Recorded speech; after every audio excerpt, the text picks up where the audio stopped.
राजधानी रायपुर से इस वक्त की बड़ी खबर सामने आ रही है, जहां भाजपा के वरिष्ठ नेता और रायपुर दक्षिण विधानसभा प्रत्याशी विधायक बृजमोहन अग्रवाल पर हमला कर दिया गया है। हमले के बाद बवाल मचा हुआ है, जिसके बाद बृजमोहन अग्रवाल अपने हजारों कार्यकर्ताओं के साथ कोतवाली थाना में एफआईआर दर्ज करने पहुंचे। जी हां, छत्तीसगढ़ बीजेपी के वरिष्ठ नेता और दक्षिण रायपुर सांसद बृजमोहन अग्रवाल पर गुरुवार देर रात हमला हुआ। बृजमोहन अग्रवाल अपने चुनाव प्रचार के लिए मुस्लिम बहुल इलाके बैजनाथ पारा पहुंचे थे। आपको बता दें कि विधायक बृजमोहन अग्रवाल 7 बार के विधायक रहे हैं और इस बार भी भाजपा ने बृजमोहन अग्रवाल पर भरोसा करके पार्टी ने दक्षिण विधानसभा में चुनाव लड़ने के लिए टिकट दिया है। वहीं आज देर शाम बृजमोहन अग्रवाल अपने कार्यकर्ताओं के लाव लश्कर के साथ अपने दक्षिण विधानसभा क्षेत्र के दौरे पर निकले हैं।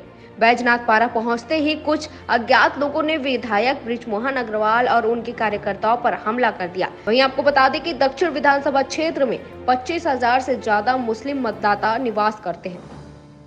को डराया जा रहा है, धमकाया जा रहा है, उनको बीजेपी के काम करने से रोका जा रहा है और जब उनको अपनी हार तय दिख रही है तो मुझे लगता है उनकी ऐसी कोशिश है कि यहाँ का चुनाव जो है वो निरस्त हो जाए और इस कोशिश में उन्होंने हमला करने की कोशिश की है।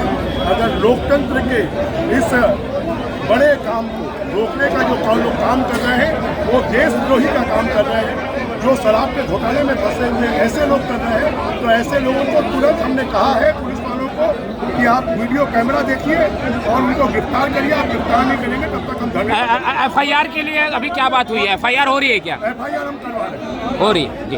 वैसे उनके पुलिस के जवान थे, वहाँ पर वीडियो कैमरे लगे हैं, एफआईआर की जरूरत नहीं होना चाहिए। अगर चुनाव के काम में कोई व्यवधान उपस्थित कर रहा है तो उनके ऊपर में तुरंत कार्रवाई होना चाहिए।